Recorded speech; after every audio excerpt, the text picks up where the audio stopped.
Today we're talking about getting your first gigs and also getting opening DJ slots, which is supporting headliners and big name artists. And for a lot of people, that's a great way to work your way up to touring and getting on main stages and really playing your own shows. If you don't know, my name's Justin. I run a program called Cosmic Academy. We've been doing this for over 10 years. We've worked with 550, 560 artists, and they play huge shows. We just had 3 students play EDC. My students go on tour. They sign to the biggest labels like Spinnin, Anjuna, Nightbase, etc. How did they get started, right? How do they get those opening slots before the Tiestos and before the Eric Prydz and before these headliners? Is there a way to do it? So today I'm going to give you 3 options, 3 routes that you can take to get that opening slot and really get your foot in the door. Maybe it's your first gig, maybe it's your first time going, but a lot of times it's going to be this opening DJ slot. So let's get right into it. Option number 1. And option number 1 is probably the hardest way to do it, and that is to sign a record with the label or the artist that's playing the show. For instance, Rebecca, aka Bexy, one of our students, she signs with Anjuna. And Anjuna is the label for Above and Beyond. So she plays and opens for Above and Beyond, right? She's playing their big weekender event. She's playing at the Gorge with them. And, that all happened because she signed with their label. Charles D., another Cosmic Academy student, he went on tour with Eric Prydz. He plays a lot of Eric Prydz's shows. And why is that? Well, he signs records with Eric's label, Prida, okay? You don't have to go for these big labels, by the way. When you're starting out, you should not be pitching these huge labels. These are very big labels. Anjuna, Prada, huge labels. That was not their first label. That was their 30th, 40th label. You could do this with a smaller artist. So if there's an artist that's a midliner and you want to maybe play some of their shows, you might not realize it, but they might have a label as well, okay? And working your way up to get to them and then doing well with them and working your way up to the higher level people, that's what a lot of our students do. So for instance, Bijou has a small label called D&D. And Bijou's a great artist, but is he the biggest artist in the world? No. Will he get there? I don't know. He seems like a great guy.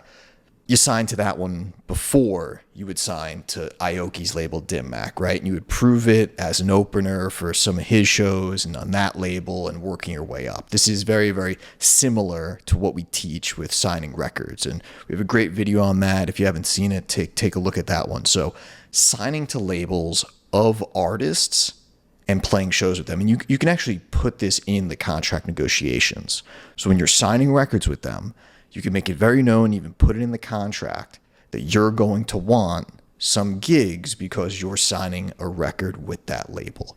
So that's option number 1, signing records with that artist or their label to get shows with them, to open for them. Option number 2, you bring people, okay? Now, this is one of those that's kind of controversial that people don't like to talk about, but I'm just going to put it right out there.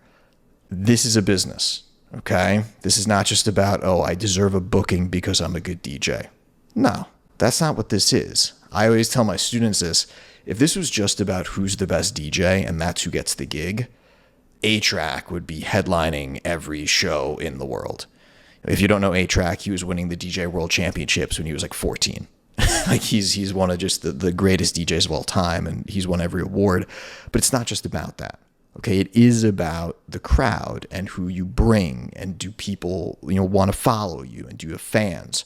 So option number 2, you bringing people works like this. You go into a venue that you want to play, and you say, hey, I'd love to get an opening slot in here. I'll support whoever. If you book me, I'll bring 10 to 20 people.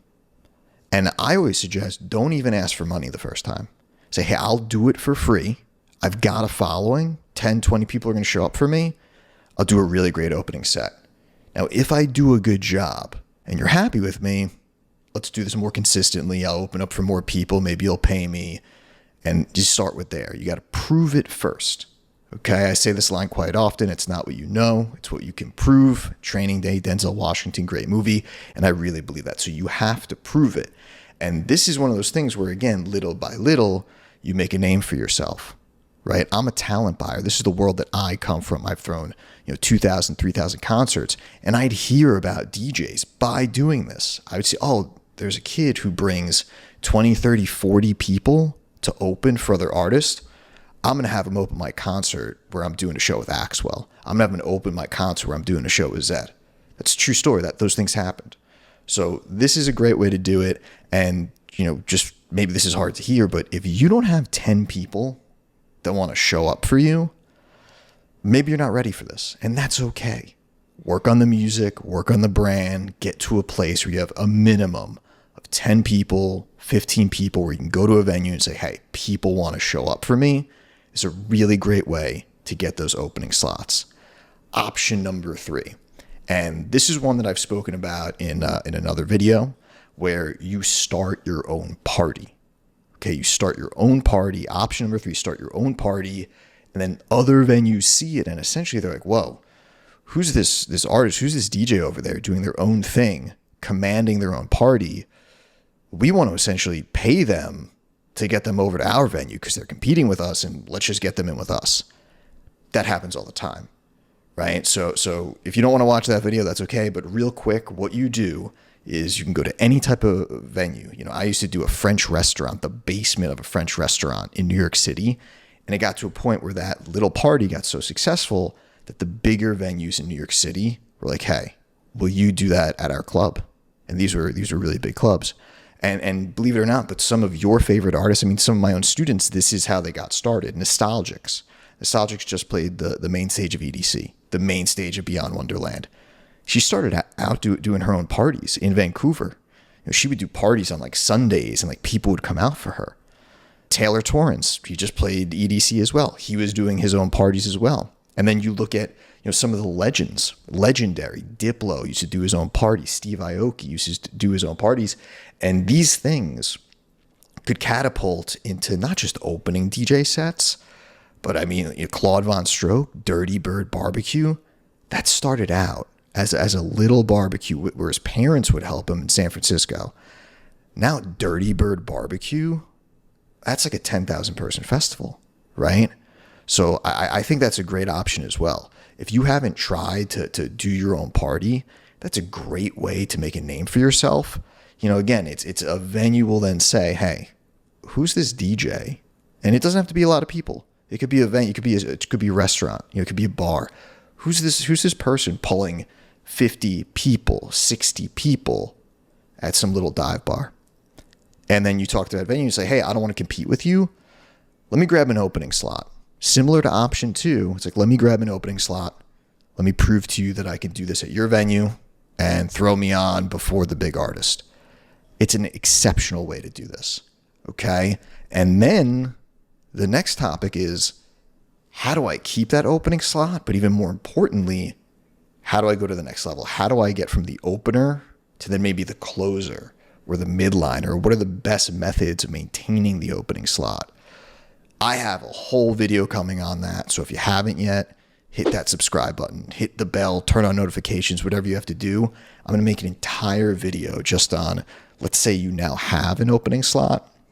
What are the best ways to maintain it, keep it, move up in the ranks, and eventually turn that into the midliner, the headliner, going on tour like our students, okay? So I appreciate you joining us here.